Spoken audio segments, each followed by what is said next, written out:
Olha só, meu caro David de Tarso está aqui presente por uma razão.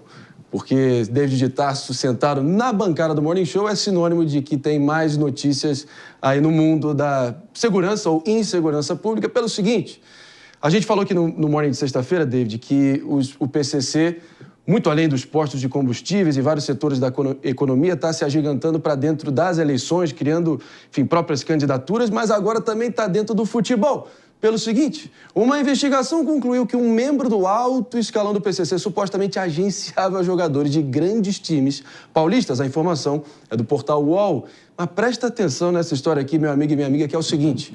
O Rafael Maeda Pires, conhecido como Japa, estava envolvido no agenciamento de vários jogadores de futebol, como Duqueiroz e Igor Formiga, ex-atletas do Corinthians. As negociações aconteceram em 2021, antes do Japa ser encontrado morto em Tatuapé, na zona leste aqui de São Paulo. A morte, claro, ainda está sendo investigada, mas os promotores de justiça tiveram acesso às mensagens enviadas para o Japa por WhatsApp, contendo comentários sobre as contratações, e as mensagens ainda indicam que Japa tinha, abre aspas, livre trânsito com vários dirigentes do time paulista. Meus amigos, olha, uma coisa é certa, né? O PCC... diferente do Corinthians, pelo menos tem um ataque. Você me quebra desse jeito para comentar o caso policial. Mas chama a atenção de tudo isso que o Japa foi encontrado morto e ele até mandou uma mensagem antes para a companheira dele, dizendo para ela cuidar do neném e também dizendo que a amava.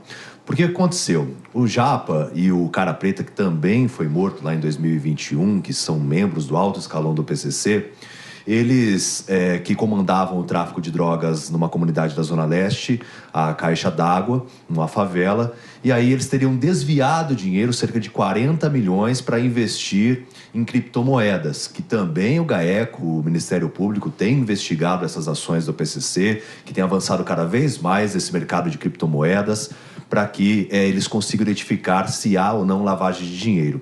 E uma das atuações, sim, contratação de jogadores. Então pega o jogador lá novinho, coloca no time e faz uma negociação com os membros dos times grandes para que aqueles jogadores, claro, tem que jogar bem bola, mas possam atuar nesses times grandes e dessa forma também haver a lavagem de dinheiro. Então, a polícia e também o Ministério Público estão investigando, por meio das delações premiadas e até mesmo das mensagens que foram interceptadas, se a lavagem de dinheiro acontecia com a contratação de jogadores. Mas é muito preocupante tudo isso, porque imagine você chegar para um técnico de futebol, ou até mesmo, por exemplo, eu estou agenciando aqui o Palumbo, um menino que começou a jogar bem. O menino Palumbo. E eu faço parte do PCC, e eu chego e falo assim, eu quero que você coloque o meu menino para jogar. Sim. Como que você fala não para um integrante do PCC? Não fala, né? Não fala. Pepe, eu quero te ouvir também pelo seguinte, ainda na esteira aqui da gente repercutir esse clássico choque entre Palmeiras e São Paulo, claro que foi, pelo visto, um choque de 220 volts, pelo visto, nem o batalhão de choque conseguiu segurar a onda dos jogadores e dessa loucura toda que foi, o PCC estendendo seus tentáculos para a contratação de jogador. A sensação de impotência segue aumentando semana após semana. O que fazer?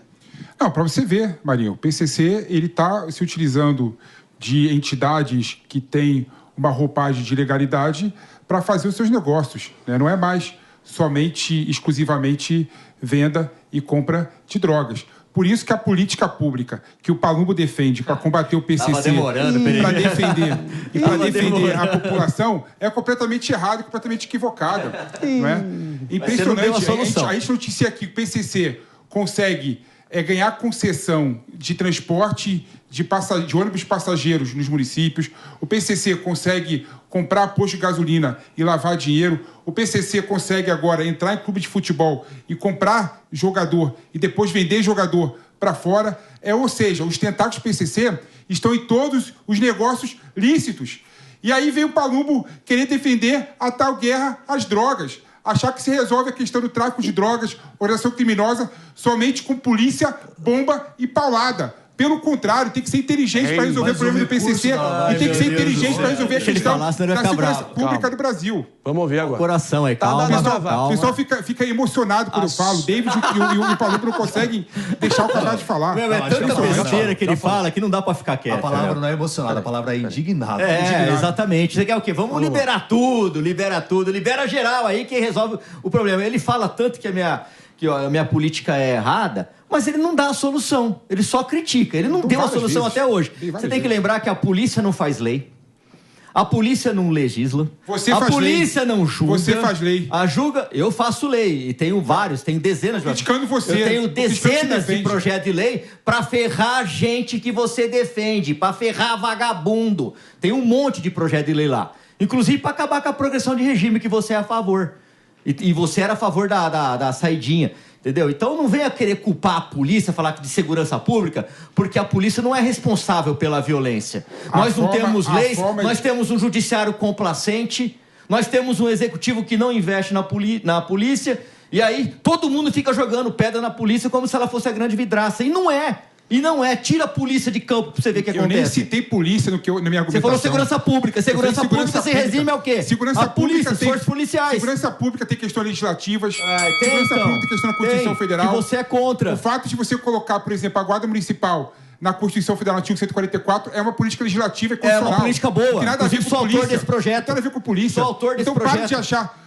No momento que você parar de achar que segurança pública é igual polícia, a gente vai conseguir conversar em alto nível. Pelo amor de Deus. Segurança pública é muito mais que polícia. Você tem que parar de defender bandido. O seu problema, Palumbo, e o problema de várias pessoas que compactam da sua visão, como o David está aqui do lado, é achar que segurança pública é só polícia. E aí, enquanto isso, o PCC está onde? Está em clube de futebol, está em negócios legais. É claro, vocês não querem enriquecer as penas. Vocês não querem enriquecer as penas. Vamos pensar a segurança pública de forma diferente, Palumbo. Os caras vão pra rua toda hora, chefe de facção criminosa, como o André do Rap sai pela porta da frente, você vem querer culpar a polícia? A polícia fez o trabalho dela, colocou esse vagabundo na cadeia. O que a justiça fez? Solta eles. Aí você vem querer culpar a polícia? Mas olha, eu sei que vocês aí estão se exaltando, mas a gente precisa conversar com civilidade. Pelo menos em respeito à minha memória. David de Tarso, mas o que você acha disso daí? Você acha que tem chance? Mesmo esse clássico da família brasileira, Palumbo versus PP, mas e o PCC, pelo visto, se tem alguma chance da gestão do Corinthians, que é uma grande droga, dar certo, vai ser com o PCC tomando as rédeas. Talvez. O que você acha? Pois é difícil você fazer uma interpretação em relação a isso, porque, assim, para se investigar, precisa da delação acontecer, precisa também que as autoridades tenham acesso às informações e, muitas vezes, esse acesso ele é extremamente limitado. Até conseguir um desbloqueio, por exemplo, de uma conta é muito difícil para a polícia conseguir chegar aos autores. Então, sim. Agora, ao contrário do que o PP imagina, realmente a polícia ela consegue só agir quando há das determinações judiciais. E aí vem falar assim, mas o PCC, ele precisa de uma... O que você defende, o PP? Vamos lá. Nem ele sabe o que ele defende. Continua, vai. Continua, vai. Ajuda. Ele defende soltar bandido, liberar as drogas. Fala. E acabar com... Eu não consegui entender. Ninguém consegue entender, só ele mesmo. Vamos lá. O problema é que o pessoal fica querendo me rebater e não ouve o que eu falo, né? Eu nem citei a polícia, aí o Palumbo quer puxar a sardinha pro lado dele. O que é formado a segurança pública? Também não é pela polícia? Também é, mas meus é amigos, muito mais do que a polícia. O fato é muito além do que a polícia. Arredonda a bola aqui, a voz da ponderação desse programa. Tem um ponto essencial que, quando a gente fala do PCC, do crime organizado, entrando no futebol, o futebol, todo mundo sabe, é um elemento central da cultura brasileira. São meios que o crime organizado se utiliza para tentar, digamos, não apenas lavar dinheiro, mas lavar também a sua imagem diante da sociedade. Isso é muito perigoso. É algo que a gente já viu no Rio de Janeiro, por exemplo, com o Jogo do Bicho financiando as escolas de samba, fazendo com que a imagem do samba fique, de alguma forma, especialmente nas comunidades, associada àqueles chefes do crime organizado carioca. Ou seja, é muito perigoso isso que a gente está vendo, porque são passos para o aumento do poder dos criminosos que comandam o crime organizado, porque eles começam a utilizar símbolos fundamentais da cultura nacional como escudos para limpar a sua própria imagem diante da sociedade. É obscuro, mano. É obscuro. Se fosse, por exemplo, a Sports Watch, que o que acontece com a Arábia Saudita, eu até concordaria contigo. Mas a questão é que o PCC usa negócios obscuros, né? Negócios legais para lavar dinheiro. Sim, né? e o que ele eu não tô está dizendo... aparecendo. PC não está aparecendo. Não está querendo limpar. PC não está querendo limpar a imagem dele. Por enquanto, claro que o que eu estou alertando é exatamente que essa infiltração do crime organizado dentro de símbolos nacionais, como o samba, como o futebol, a longo prazo tem o risco de gerarem um escudo reputacional nos criminosos e que isso é uma das peças de um jogo maior para ganharem poder, que aumenta o risco do Brasil se tornar um narco-estado. Então é um tema muito grave que a gente precisa tratar como sociedade. Não podemos permitir que os símbolos nacionais sejam sequestrados pelo crime organizado. Mas o fato é que está sendo nesse Brasilzão, Brasil onde política é futebol, futebol é religião e religião é política. E assim a gente vai seguindo em frente, agora com umas pitadas de crime organizado no meio dessas três instituições. Enfim,